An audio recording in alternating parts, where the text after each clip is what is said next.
মা, আপনি আজও আমাকে সবকিছুর জন্য অপরাধী মনে করেন? আমি কাউকে অপরাধী ভাবি না। আমি শুধু জানি বড় বৌমা যে আমার এখনো তোমাদের উপর সেই জোরটা আছে, যাতে করে আমি তোমাদের বলতে পারি যে দয়া করে আমার এই স্বপ্নের মতো সুন্দর সংসারটাকে তোমরা বাঁচাও। আমাকে বলে কি লাভ মা? আমি তো এই সংসারে কোনোদিনই মুখ্য ভূমিকায় ছিলাম না। আপনি ছোটকে বলুন, এই সংসারে সব দায় দায়িত্ব ওর। তাহলে ওই ঠিক করে দিক এবাড়ির ভবিতব্য কি।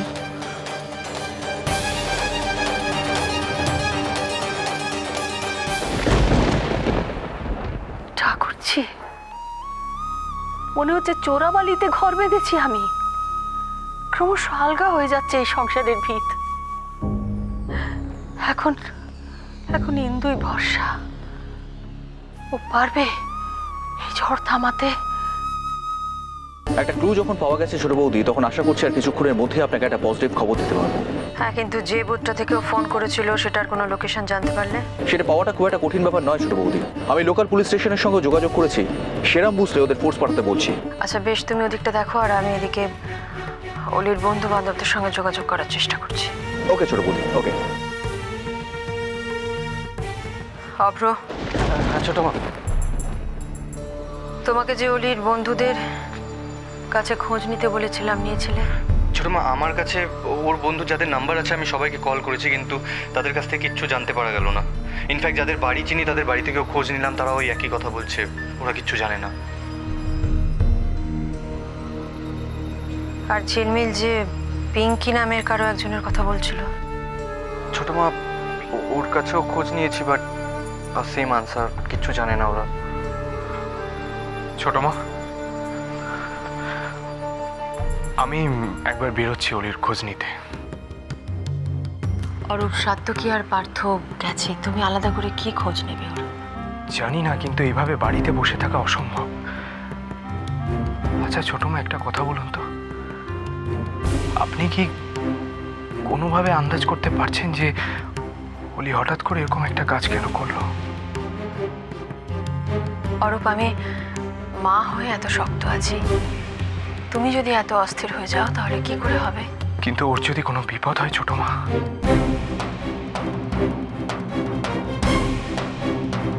এত রাতে আজকালকার দিনে মেয়েরা বাইরে সেফ নয়, এটা আমরা সবাই জানি ছোট মা। আমি শিওর যে ও কোনো বিপদে পড়েই ভূত থেকে ফোন করেছিল। হ্যাঁ, সেটা জানবার জন্যই সাত্তকী আর পার্থ ওখানে আছে অরূপ। আর আমার বিশ্বাস অলির কিচ্ছু হবে না, কারণ অলি যথেষ্ট বুদ্ধিমতী মেয়ে। ছোট মা, এটাতে কোনো সন্দেহ নেই যে অলি এত বুদ্ধিমতী মেয়ে, কিন্তু এত রাতেও বাড়ির বাইরে একা, এই সময় যদি কোনো বিপদ আসে তাহলে ওরও মাথা কাজ করবে না। আমি আর ধৈর্য রাখতে পারছি না ছোট মা। ছোট মা, আমি আর ছোটদা ভাই একবার বেরিয়ে দেখি, রাস্তাঘাটে একবার খোঁজ করে দেখি না? দেখুন ছোট মা, অলির যদি কোনো ক্ষতি হয় তাহলে এই মুহূর্তের জন্য আমি নিজেকে দোষ দেবো, আফসোস করব। এভাবে চুপ করে বসে থাকতে পারছি না আমি, যে কোনো উপায় ওকে খুঁজে বার করতেই হবে। অরূপ, আমি বুঝতে পারছি এই সময় ওর সেফটির কথাটাই আমাদের সবাইকে ভাবাচ্ছে, কিন্তু একটু ধৈর্য ধরো, একটু বিশ্বাস রাখো আমার উপর। আমি বলছি অলির কিচ্ছু হবে না।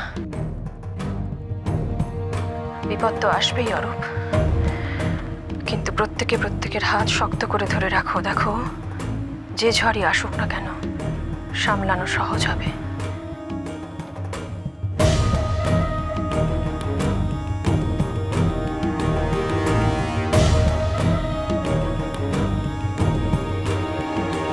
সরি ছোট, এই টেনশনের উপরে আমি আরো কিছু বলে তোমার চিন্তা বাড়াতে চাই না, তবে আমার মনে হচ্ছে এই সব কিছুর উৎস একটাই।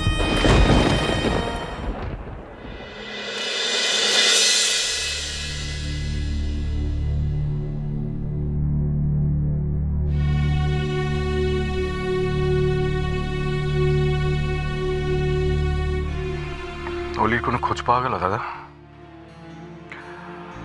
আজ বইও তোকে দুশ্চিন্তা থেকে দূরে সরিয়ে রাখতে পারছে না, তাই না রে? তার মানে ওকে খুঁজে পাওয়া যায়নি, তাই তো? জানিস দাদা,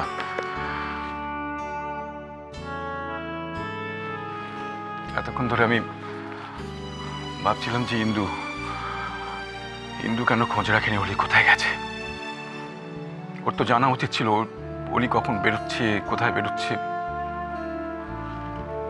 তারপরে হঠাৎ মনে হলো অলি তো আমারও মেয়ে, আমি কি করেছি? আজ পর্যন্ত আমি তো কোনো দায়িত্ব পালন করতে পারিনি ওর জন্য। নিখিল শোন শোন, তোরা যার হাতে মেয়ের দায়িত্ব তুলে দিয়েছিস সেও তো তোদের মতো একই জায়গাতে রয়েছে। শুধু এইটুকু বলতে পারি যে ওদের ভালো চাওয়ার মানুষের তো অভাব নেই। এখন শুধু ভালো ভালো মেয়েটা যদি ফিরে আসে। চিন্তা করিস না, সব ঠিক আছে।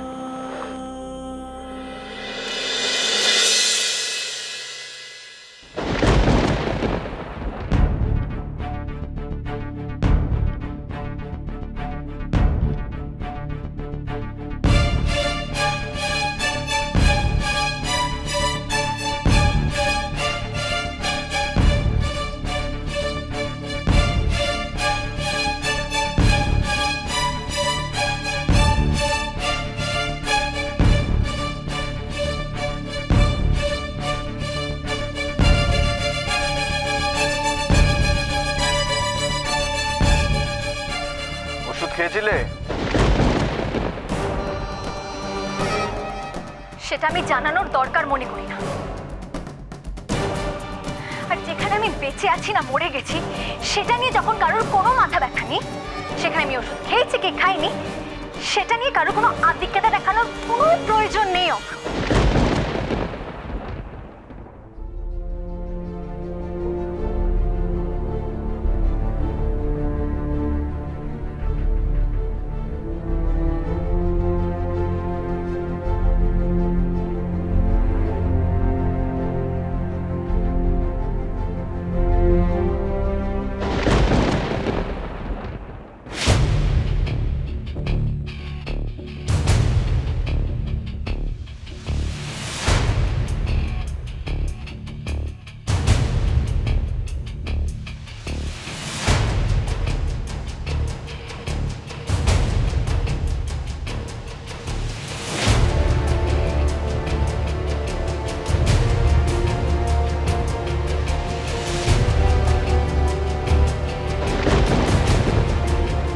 ঝিলমিল এখনো রাহুলের সঙ্গে যোগাযোগ রাখছে?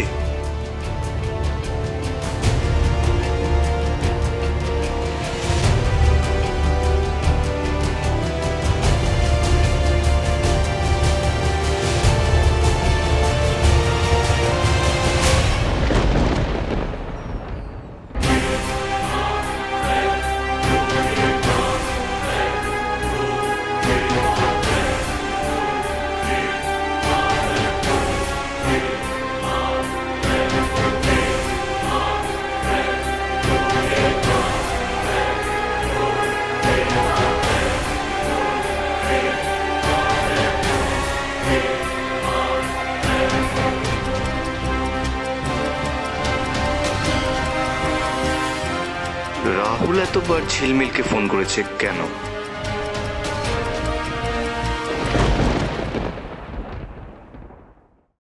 এখন কত রাত? অরূপ আসবে তো? সবকিছু শোনার পরও কি ও আমাকে ক্ষমা করতে পেরেছে নাকি? না না না, আমি জানি অরূপ আমাকে ভালোবাসে, ও আসবেই আমাকে নিতে, আমি জানি।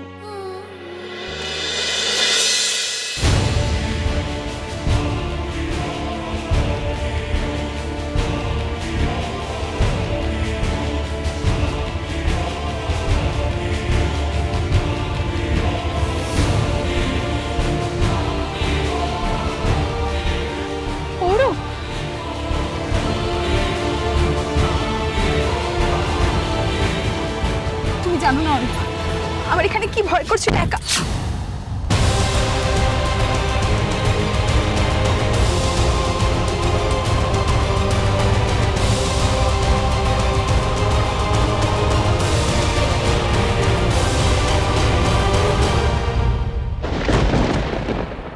কি সত্যি আব্রু? কি জানো তুমি? হ্যাঁ ছোট মা, অলি রাহুলের সাথে আছে। আমারই ভুল হয়ে গেছে। আগে যদি বলতাম তাহলে হয়তো ব্যাপারটা এত দূর গড়াতো না। এখন তো এটাই জানি না যে ওরা কোথায় আছে। একটা রাস্তা আছে ভাই, আমার মনে হচ্ছে এই ব্যাপারে শুধুমাত্র তিস্তাই আমাদের কোনো খবর দিতে পারে।